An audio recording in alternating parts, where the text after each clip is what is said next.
Good evening, everyone. Um, Good evening, ladies and gents. Welcome to this meeting of the Strategy, Finance, Policy, and Economic Development Committee. Can I draw everyone's attention to page 3 within the agenda, which sets out details regarding fire safety instructions and the webcasting arrangements. In the event of the fire alarm sounding, please leave the building via the nearest exit and make your way to the assembly point located in the market car park, adjacent to the Civic Suite building. Please do not return to the building unless given permission by council staff. For the benefit of those watching from home and for those in the public gallery, members of the committee are seated in the front and the back row tonight, and all non-members of the committee in attendance are seated in the rows behind. Item number 1 on the agenda, apologies for absence. So apologies received from Councillors Daniel FD, Councillor Callahan, Councillor Booth, and Councillor O'Leary. Substitute members, Councillor Ms. A. Marriott for Councillor DFD, Councillor A. Sutton for Councillor Callahan, Councillor Eves for Councillor Booth, Councillor L. Newport for Councillor O'Leary. Item number 2.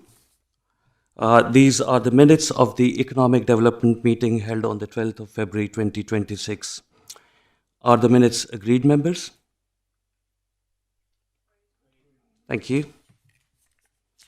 Item number 3. Minutes of the Strategy, Finance and Policy meeting held on the 17th of March. Are the minutes agreed, members? Thank you. Item number 4. Are there any declarations of interest? I can't see any. None. Thank you. Item number 5. Public questions and notice. None have been received, so we can move on to item number 6. Is everyone able to hear me okay? Yeah, thank you.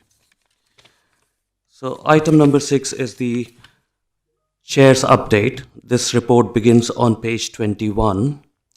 And key points to note on that one is we had the job skills and volunteering fair attracted 270 plus job seekers and about 35 to employer and organizations. Business forum took place earlier today with updates on youth employment, grants and apprenticeships. And I've written to the post office regarding the closure of Rochford branch, and we are seeking a replacement operator. So this report is for noting only. Do the members have any questions on this item? Councillor Wotton. Chairman, thank you very much indeed. In relation to where it says at the bottom of the page under Rochford District Job Skills and Volunteering Fair, would you be kind enough just to clarify 270 job seekers, which is really good news. How many people came through the door altogether that day? Because I don't believe everyone would have been a job seeker.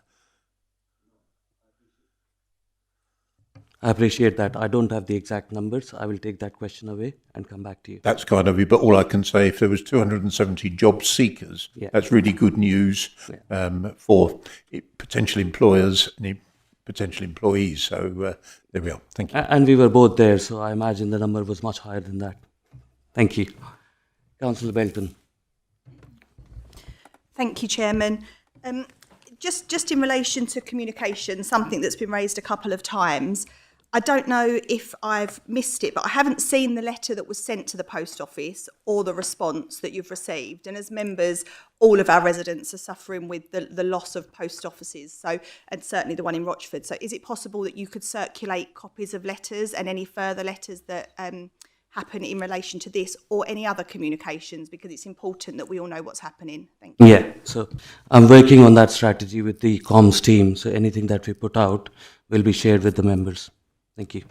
And we'll take that as an action point. Okay. Councillor Newport. Thank you, Chairman. Just on the Explore Rochford District website and the campaign launch. Just a request, really, Chairman, that when it comes back to committee, I think it's coming back at the September committee, could you make sure that all the metrics are put in for the website, unique visitors, referral traffic, and the growth in visitor numbers or footfall? Because I just want to make sure that's included in the more detailed report that it says in the report will come back. Thank you.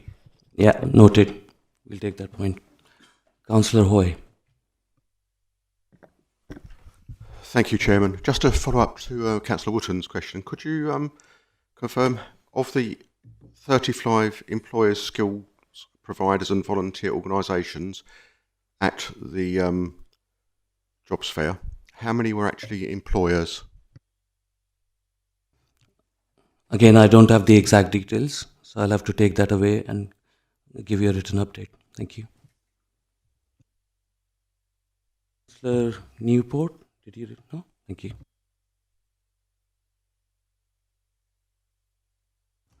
I take it everyone has read that report and we can move on to the next item. Okay. Thank you. Item number 7, 2025-26 Budget Outturn Report. This report begins on page number 25, and I would like to invite Mr. Dickinson to introduce this report. Thank you, Chair. I'll just highlight a few of the key parts of the report. So the draft outturn for 2025-26 is a 1.320 underspend against a budget of 13.943 million. There's a significant increase in the reserves or total usable reserves from 19.144 million to 21.642 million. And the capital program had a budget of 4.202 million and underspent by 1.377 million. I'm happy to take any questions. Thank you, Officer. Do members have any questions? Councillor Hoy. Thank you, Chairman. I didn't think I was first, but I'll go first if that's okay. Just two questions. So historically, the councils aim to maintain general fund reserves, i.e. unallocated reserves, at around 10% of annual income of the council.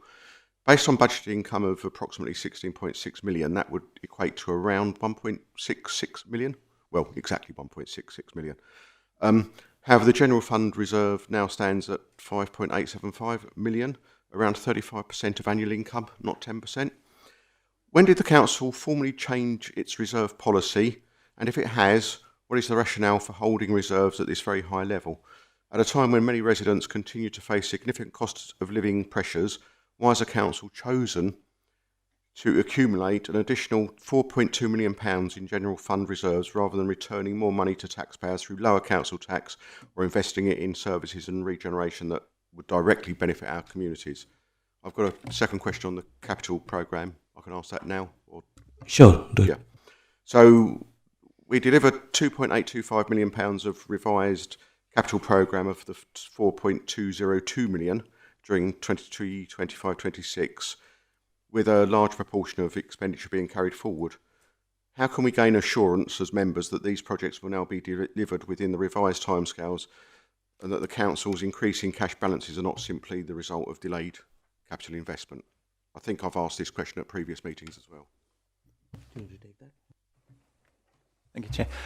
So for the reserve, it's a minimum amount, and the amount it's increased. So it's been a year where there's been quite a lot that has been transferred into the reserves, but it wasn't. A lot of that was only known towards the end of the year, and then in addition to that, we still have to allocate it. It's currently not earmarked for anything, so it's sitting there available to fund some pressures that potentially will come through from the capital program or from local government reorganisation. It's just we haven't got those costs defined yet, so that will come back to committee to allocate at a point when we've got a bit more clarity on the costs. And then on the capital program, so the capital program, it's not like a revenue budget where you have to spend all that money as at the 31st of March of a certain year. You can have delays that happen. So obviously it would be much better to spend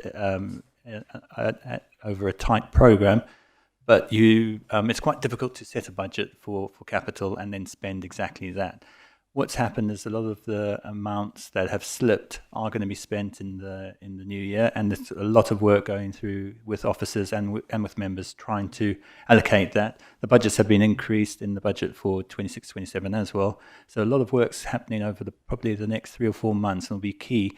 And if the capital programme is going to proceed, that those decisions around leisure and some other expenditure areas are approved. If they don't get approved, then there's pushback and they don't progress, and the capital programme won't be fully spent. But the budget set is expecting those to be agreed.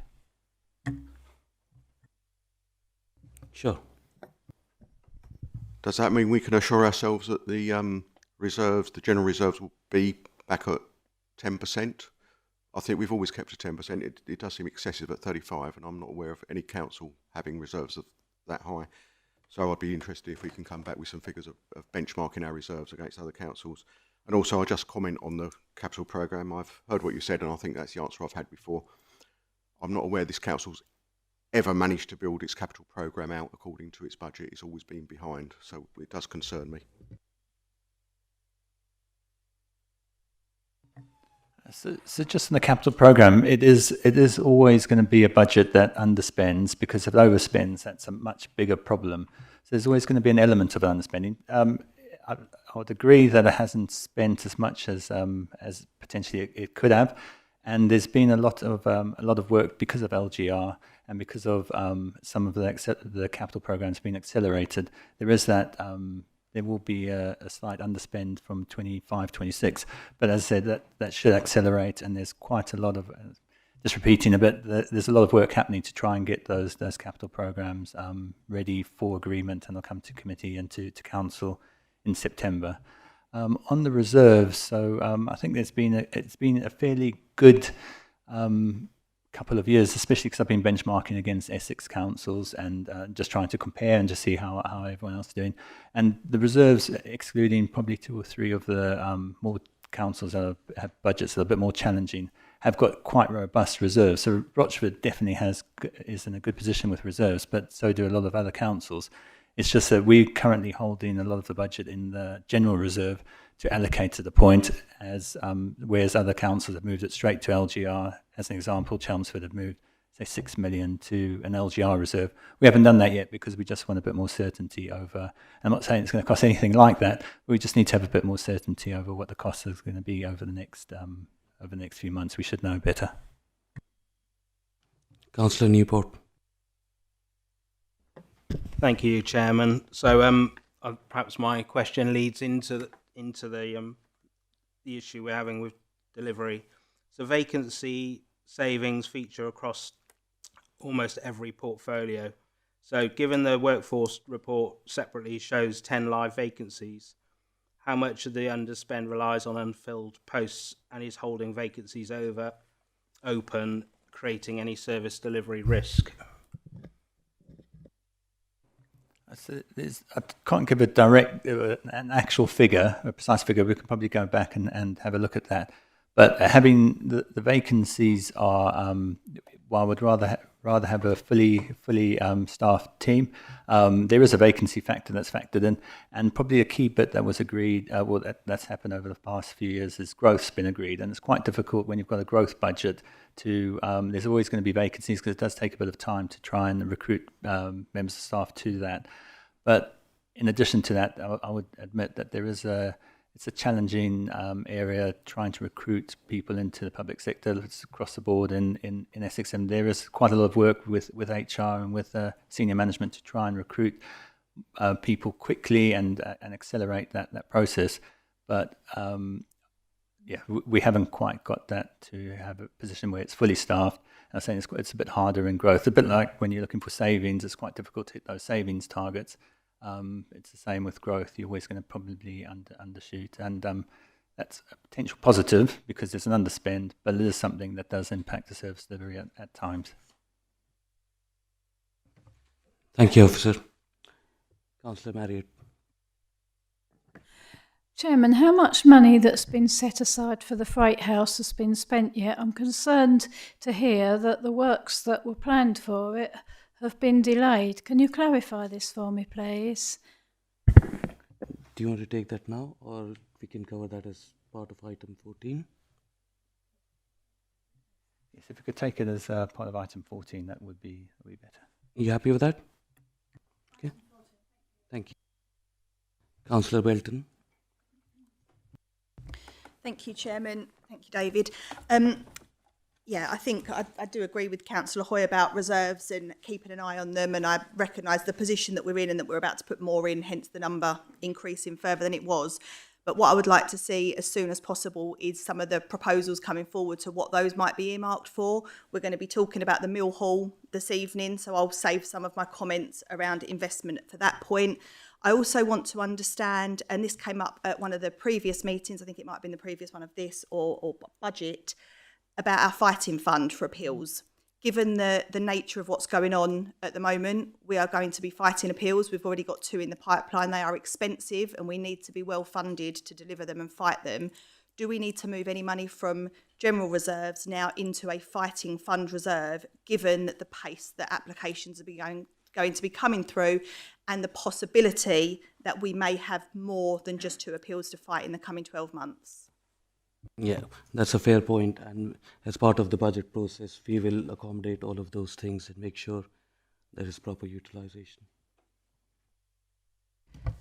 Sorry, that fine for next year's budget process, but this is this year. We're going to have to make some adjustments in year. So what is the mechanism going to be for that? When will we do it? Because what we don't want is the planning department not being able to fight at full throttle if they need to, because the budget hasn't been appointed. So do any changes need to happen pre-budget setting? Thank you, Chair. So what we generally do, what we're looking to get we're trying to look at the Q1 numbers, so we'll have them quite soon, and that gives us a position of how strong the budget is currently looking, how the forecast is looking, because there's quite a lot of pressure from inflation that's coming through, both on the capital programme and revenue. So we just want to see where we are and get that position. And then in addition to that, there is work with planning currently, but also looking at LGR and other areas where potentially some of the money that's sitting in the reserve, the general reserve, could be transferred to. It will probably be in early September that we'll be able to confirm that and bring that to council to agree. Councillor Wooten. Thank you, Chairman. I remember a time when in about 2020 and 2021, 2022, we were forecasting a very different situation to what we see today in terms of likely overspend and possibly even bankruptcy, which is what a lot of councils were in at that stage. And through a set of measures, a number of quite favourable grants, quite favourable interest conditions where there's been windfall, we're in a much healthier position than we might have forecast 6 years ago or thereabouts. But you, Mr. Dickinson, did actually say that overspend is very serious, but actually underspends of the amount that we're talking about also lead to a number of questions. And already the situation with vacancies has been mentioned. And I would like, because we hear year after year, well, the vacancies are being covered, there's a lag from the time that someone resigns to the time that the position is filled. But we've never, ever had a strategy in the last 5 years of wanting to save money through vacancies. In fact, quite the reverse. So I would like us to, in due course, see a report which actually covers a little more detail about when people resign and the lag in time and the actual difficulty in terms of recruitment. So that's a specific in relation to vacancies, because I think it gets it's an issue which gets swept under the carpet. We deal with it in these meetings and then it gets swept under the carpet till the next time we talk about it. And there's never been any intention to run it, and yet we understandably have reports which talk to us about health issues and people going sick, and there's all sorts of consequences from being understaffed or under-resourced. So I'll make that point. But one specific, and I look at these figures, and to see a 10% underspend on the budget is impressive. Why does 1,320,000 go into earmarked reserves. I would have thought it would go to general reserves and then be earmarked. But there's this presumption that it's actually being earmarked for something, because the clue's in the word earmarked. So what does earmarked mean, and what's it being offset against? So that would be helpful for me to know. The other thing might just be a misunderstanding on my part. But if you're putting £466,000 of expenditure savings or additional income into transferred reserves, what happens to the other 743k?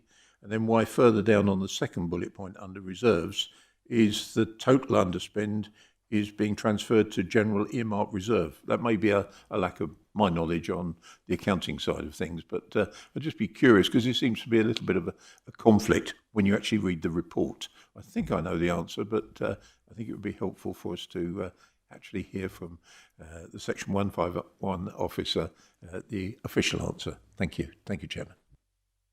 Yeah, please come in. Thank you, Chair. So this report focuses on the services outturn, whereas there are other areas that aren't necessarily covered by this around the collection fund, and which is council tax and business rates, that have also contributed to the reserves and to the underspend. So that's why some of the figures are they specifically relate to, saying, the service outturn rather than the other parts. And sometimes there's a surplus there, and sometimes there's a deficit. So in this case, there was quite a good surplus from I think it was business rates, and generally from financing. So as an example, from the extended producer responsibility, we'd budgeted a lot lower, and that was significantly higher. And then effectively, what we've been saying earlier around that general reserve, that is, it's unallocated as yet to a specific reserve, and that's what we'll be looking at in going forward. That the 5 odd million, that will be allocated to a specific reserve at some point in probably September. Yeah. Are there any questions on this item before we move to vote? Okay, members, I will now move a motion that the recommendation on page 26 be approved. Before I do that, item R1 and R3 are for noting purposes only. So only item R2 is going to be voted on. Can I have a seconder, please? Thank you, Councillor Ukwe. We will now vote on a show of hands. Can I have a show of hands for the motion?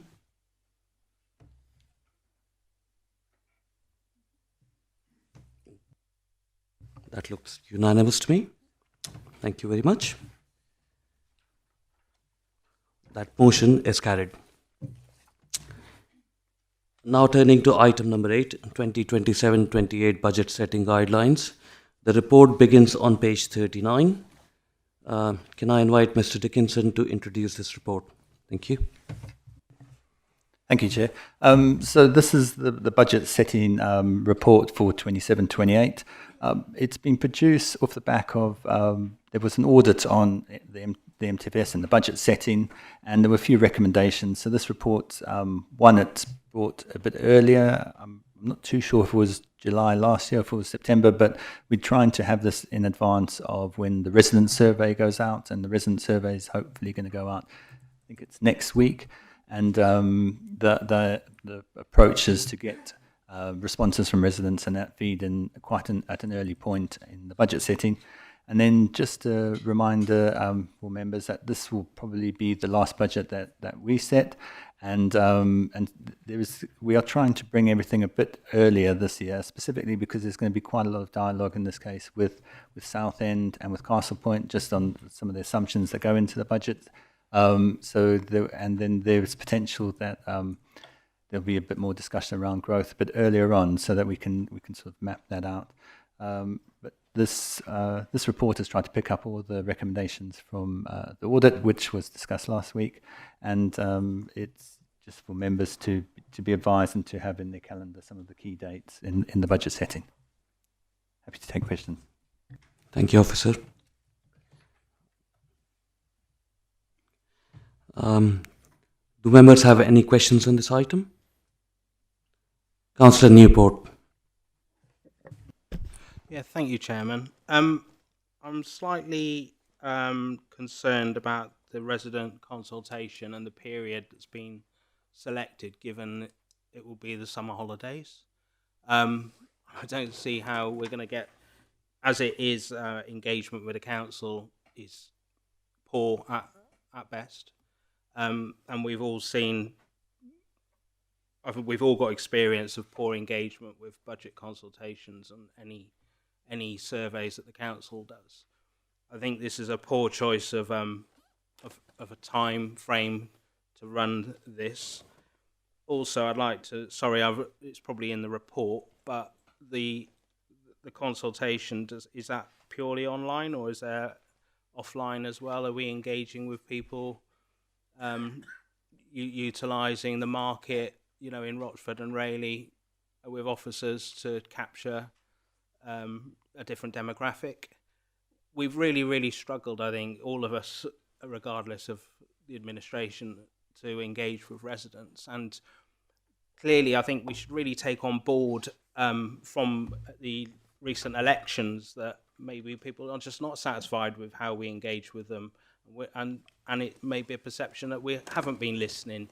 So I think the council really needs to do better. So I think we really need to look at how we're engaging and our strategy around that. So, Chairman, through you, or maybe you yourself have ideas about how we can engage and, listen to people better on these types of things. And I think one of the other things that residents have raised with me, they find council finances incredibly complex to understand. And we need to look at how we present those figures to residents and explain better on where the money goes and where their money goes. Because I think that a lot of the time they don't see the benefits of what we do as a council and those tangible benefits. So I think we just generally need to be better at communicating with our residents. Ultimately, it's their money and they need to see where it's going and they need their voices heard on where it's going to be spent in the future.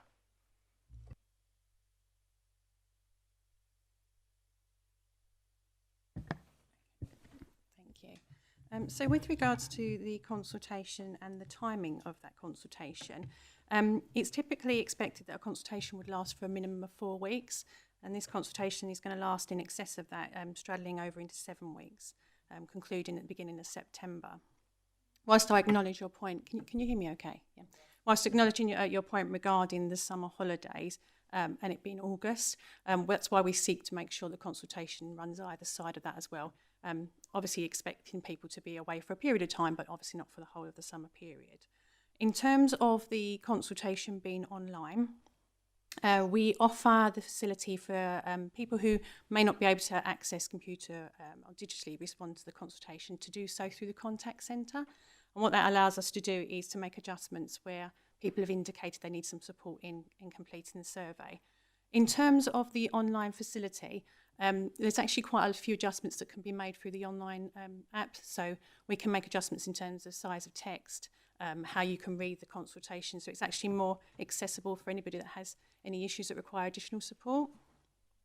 In terms of previous consultations, what I would say is that we aim for a consultation response of in excess of 382 people.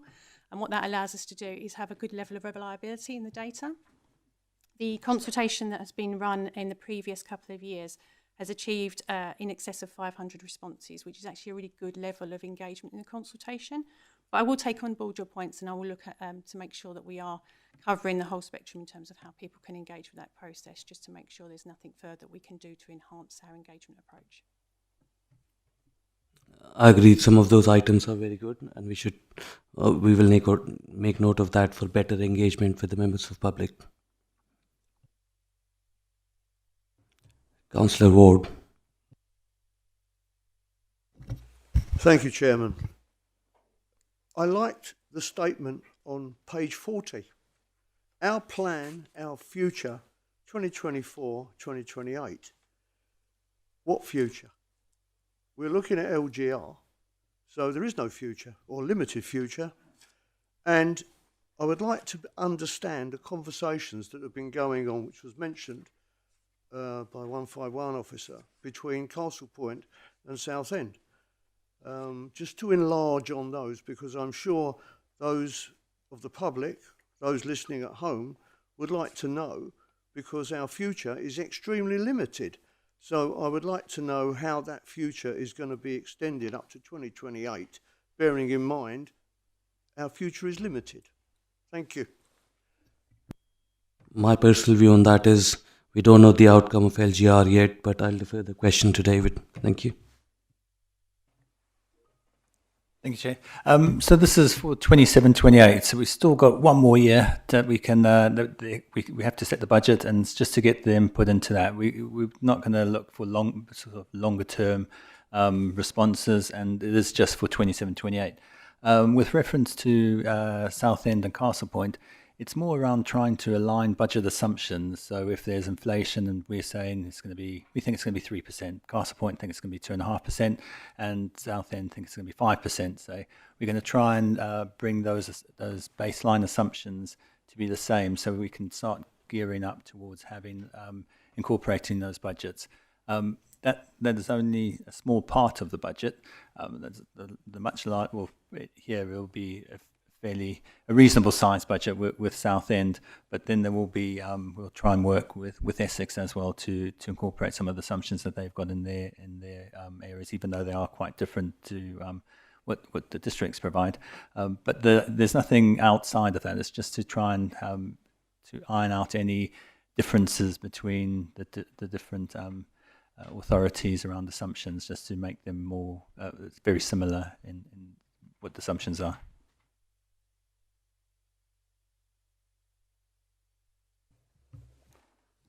Yes.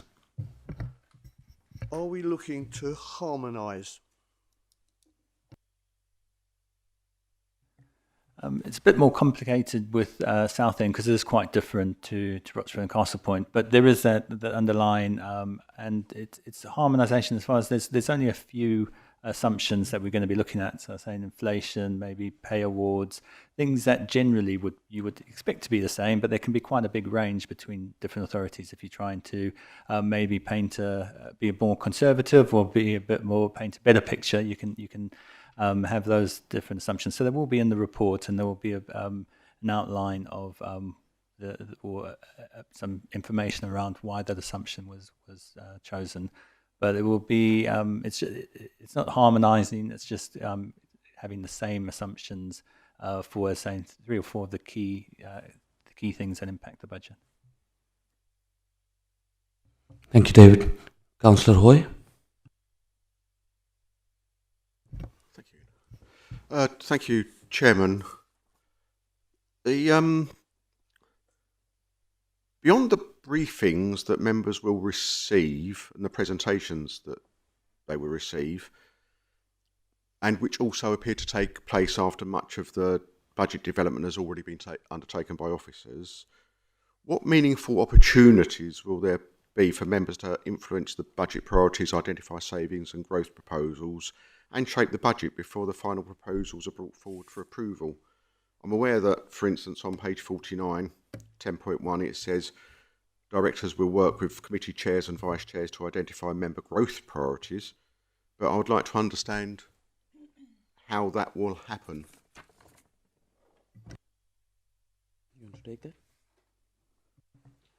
So it's going to be very similar to previous years. The same approach. It's just the idea is to bring everything a bit earlier and to take into account the resident survey before anything else. So that's going to be a key driver, and then that will hopefully lead to discussions within various committees and chairs around whether some of those priorities can be incorporated and where's the best approach to have them. Then there'll be the growth proposals that will come through again through the chairs, and then there will be a discussion around just how much we can afford. And so I say it'll be very similar to previous years. Some of the officers will also put forward growth, so there's not going to be a big difference there. It's going to be mainly around the just trying to accelerate everything for the reasons outlined before.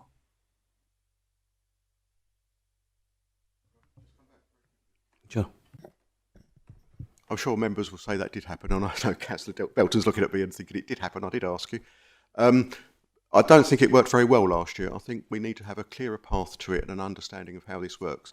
I know that the group I was leader of at the time and the group which Councillor James Newport was member at the time did put proposals forward, but what we got back was too late, and that might be for a variety of factors, but I think we need a clear path of how this works, and I think we need this now rather than nearer the budget time. We will work with the officers and take that point on board. Councillor Belton?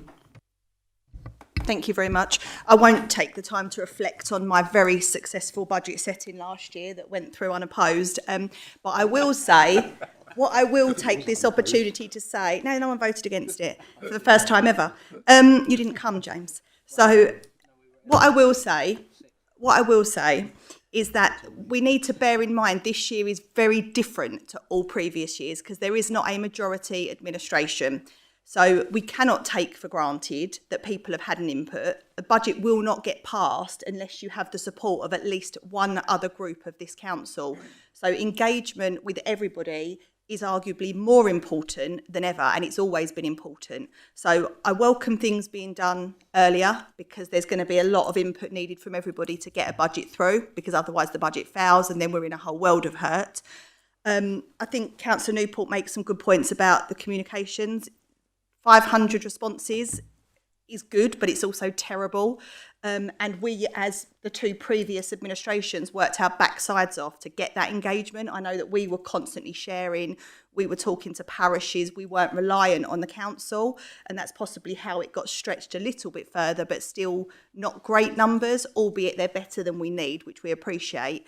And I think if we just rely on the council over the summer holidays, we might even struggle to meet the 5% threshold or the threshold that we've normally required. So I think that is really important that that's taken on board and all members of the chamber understand the responsibility that we have to go and get our residents to engage, because it's hard work. The budget for residents is boring, but it's the thing that actually they all complain about if we don't get it right. So that engagement part is really, really important. And then the final point about LGR, whilst you say you don't know if it's happening, all leaders of councils in Essex last week received a letter to say categorically is happening.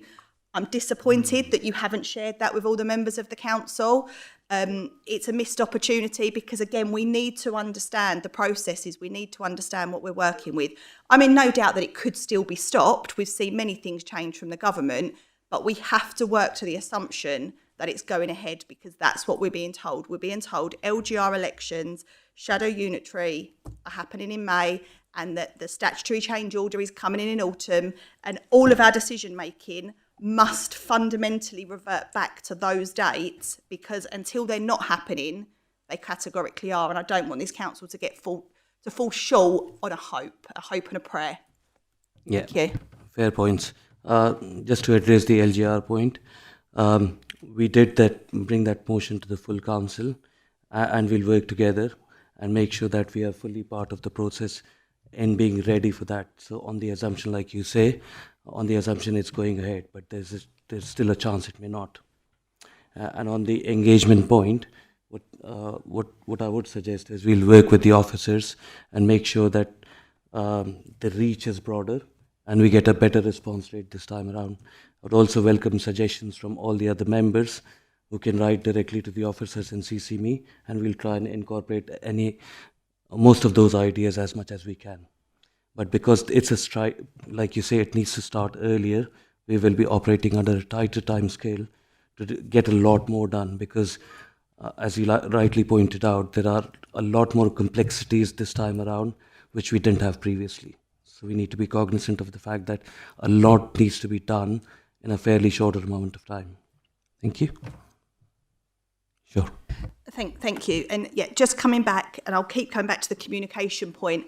If you receive a letter that affects the council and all of our residents, can you please share it with members? It's a responsibility of the leader to keep us as members informed, and I shouldn't be finding things out through other councils and through alternative means. We rely on you to be our source of communication for this council, especially in a minority. Thank you. I'm not aware of any specific letter. I'm quite happy to pick that up offline with you. Thank you. Councillor Wooten. Thank you, Chairman. The point was made earlier about the public consultation, and the point has been laboured about the return. I can't support, I'm afraid, it going live on the 28th of July and closing on the 8th of September. It's just unacceptable. You can argue it's 3 weeks longer than we might do statutory consultations. Our job is to communicate with our public and to do it right over the school holidays. People do switch off. It was always known in my day as the silly season because that's what August is. It's when people tend to sort of switch off from some of the other things, some of the formalities. So I'm going to propose that it is extended by a week to mid-September.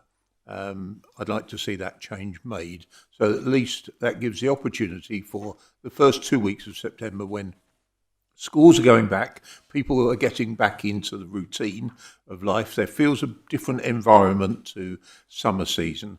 And I don't think actually that would be too harmful. I think there's an obligation on us as a council to want to communicate and listen to our public and maximise the numbers, which frankly may be comparably good compared with other authorities, but dare I say are pretty dismal. You could look at it the other way and say that the lack of response is confidence that we're doing a good job, but I think that's a bit of a cop-out. So I would like to propose that we extend it by just a week. Thank you, Chairman. I think it's a good idea. I can put it back to the officer and suggest, are you in favour of extending it by another week? Or we could delay the start of the process by a week and we still have that 7-week process. Yes. So subject to it fitting with the budget send process, that should be fine. What I would suggest, though, is rather than running it for that period, what we typically tend to do is see how the response rate is progressing through that time, and if we think we might need it, then we can publish it at that point. However, I'll be guided by yourself in terms of what the committee would like. Councillor Wooten. Chairman, I'd like to make a formal member proposal that it is extended by a week. The point is, I'm sure, sincerely made. I don't sort of doubt that for one moment, but I don't think it's good enough because we don't meet, we're not in touch enough through the progress of the returns on that. We know historically that people tend to respond to consultations in the latter period. So I would like us just to extend it, to be honest with you, Chairman. I'd make a proposal along those lines. Yeah. Councillor Lisa Newport. Thank you, Chair. I agree with Councillor Wooten and I'm happy to second that proposal. That's fine. Thank you. Councillor Belton. Thank you. Yeah, makes perfect sense, and I think there was a lot of nodding. It seems like an obvious solution to the issue. Just on the consultation itself, have you, as Chair and Vice Chair, approved the consultation content? So you've gone through the questions, you're happy with how they are, and when will we see them? Because it's being published next week, and before we've been able to see them, because residents will ask us, how do you fill it in?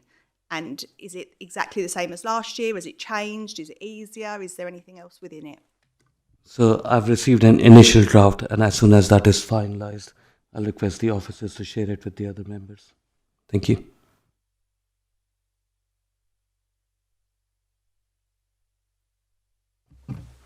Members, I will now move a motion that the recommendations on page 40 be approved, along with the proposal made by Councillor Wooten.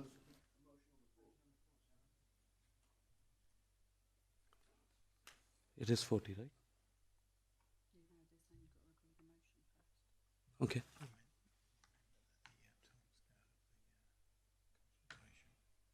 Yeah. So, can we have a vote on the motion proposed by Councillor Wooten? Yeah.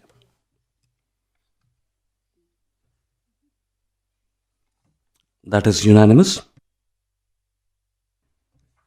Members, I will now move a motion that the recommendations on page 40 be approved. Can I have a seconder, please? Thank you, Councillor Hookway. We will now vote on the recommendation. Recommendation is that the committee approves the proposed arrangement for the budget setting process as set out in the report. We will vote on a show of hands. Everyone voting for the motion?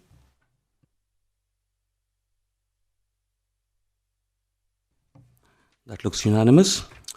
That recommendation is carried. Thank you.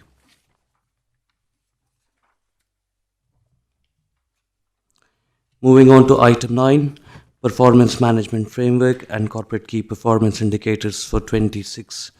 The report begins on page 57, and I'll just read out key points to note from there. There is a new organization-wide performance management framework, and it links the corporate plan to the service plan and individual objectives, in addition to financial planning, KPIs, and this is also an opportunity to do quarterly KPI reporting to the committees, and new and revised KPIs will be introduced across services. Do members have any questions on this item? Councillor Sutton.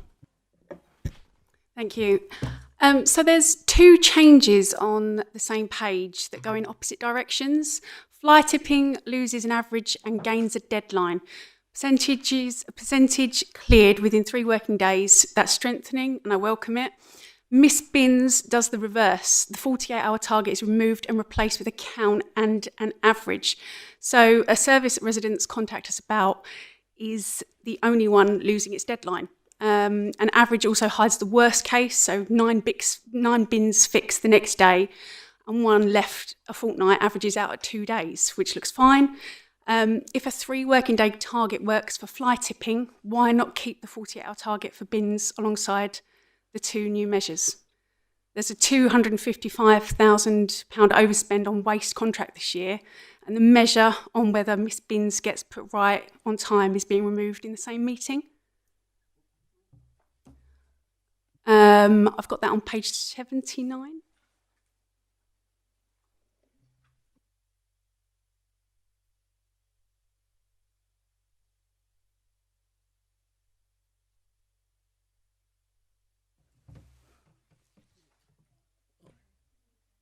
On that one, I'll have to take that away and refer it to the officer who's not currently available in the chamber.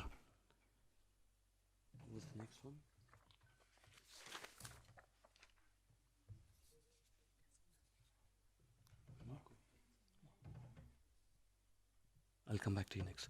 Councillor Hoy. Thank you, Chair. Just a couple of questions. A lot of the KPIs are measured by activity rather than outcomes. How have these been determined? Are they set ones? Is this standard? Is this what all councils do? Or is this what we're told to do? Or are they ours? For instance, measuring the number of planning applications received or licensing applications validated, is that a measure of success, or should it be measures such as the customer satisfaction we should be looking at, or the speed of resolving planning enforcement cases, or reduction in repeat complaints, or improvements in neighbourhood cleanliness? So we're measuring the number of litter picks, and the metric is to increase them or to maximise the inspections, but there's not anything about is anything better because of those inspections. The other question is around benchmarking. The framework refers to external benchmarking, but I couldn't see any benchmarking in there. I don't know if I've missed it or if it's buried somewhere, and I've just read through it with the number of pages we've had to read. But when will we receive comparative performance data so we can assess Rochester's performance against similar councils rather than in isolation? They're the 2 questions. Thank you. David, are you able to take that? Thank you. So if I pick up on the benchmarking question first. So benchmarking is used to help establish appropriate KPIs and appropriate figures for measuring those. We are looking at how we can introduce benchmarking into our reports, so we hope to be able to bring that forward in terms of the quarterly reports that you receive via the various committees. So just regards to that. In terms of measuring outcomes, it's not as simple. It's not quite as simple, unfortunately. But it's something we can definitely take on board and look at how we can cluster some of the KPIs and to get a better understanding of how they contribute to specific outcomes. As you'll see in the framework, the whole intention is to help understand how we deliver our corporate plan.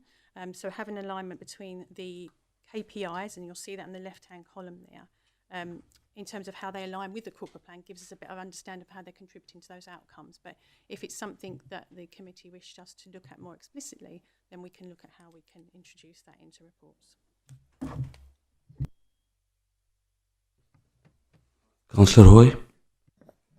Just very briefly, so I think it would be ideal if we are measuring against the corporate plan. The corporate plan is to make life better for residents broadly, so I think we should actually be measuring that within our KPIs. And also on benchmarking, I think that's quite important, so I'll be looking forward to that coming forward fairly quickly. Councillor Marriott. Chairman, who has the overall responsibility that the KPIs are adhered to? Thank you. So it's members and officers. So members have a responsibility through the committees to raise a constructive challenge with regards to performance against the KPIs. And officers have a responsibility in terms of delivery of service, and they will be looking to see how they are delivering against those KPIs also. Councillor Sutton.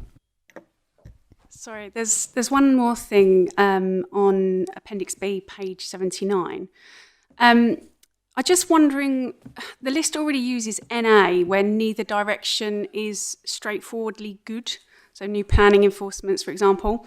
I wondered whether that's more appropriate for antisocial behaviour cases. I mean, I understand safeguarding referrals received is set to minimise. I can see the thinking behind both. More antisocial behaviour reports can be a good sign. It means people trust us enough. But fewer safeguarding referrals could mean a safer community. So both can equally mean the opposite. So I'm just wondering whether that could be considered as being marked in the same way, whether that would make more sense. Yeah, I'm happy to take that back to the officer and have that discussion to see if that would be appropriate. Councillor Webb. Thank you, Chairman. Just picking up on page 79, Appendix B, just two that stand out to me that I'd like a little bit more clarification on, please. The first one is households living in temporary accommodation. It simply says to minimise that number. Having supported families living in temporary accommodation, it's a horrendous experience, and I'd like to see this authority being more ambitious to see that number reduced and hopefully to be no families living in temporary accommodation. To simply say minimise, for me, feels just a complete lack of ambition there. And the second one that caught my eye was the visits to leisure service, and that just simply says to maximise. Given the amount of money we've invested in our leisure services over the last 12 months, I'd hope to think that the officers are attending those services on a regular basis, but all the information I get here is that we're just going to maximise those visits. Again, I'd just like a bit more information around the number of times that we're planning to visit those leisure services. Thank you. So are you thinking in absolute numbers that you want to see? I would just feel more comfortable if the report said that we'll visit them, say, once a quarter, once every 2 months. The officer could visit once every 12 months, and that would be acceptable according to this performance management framework. Officers?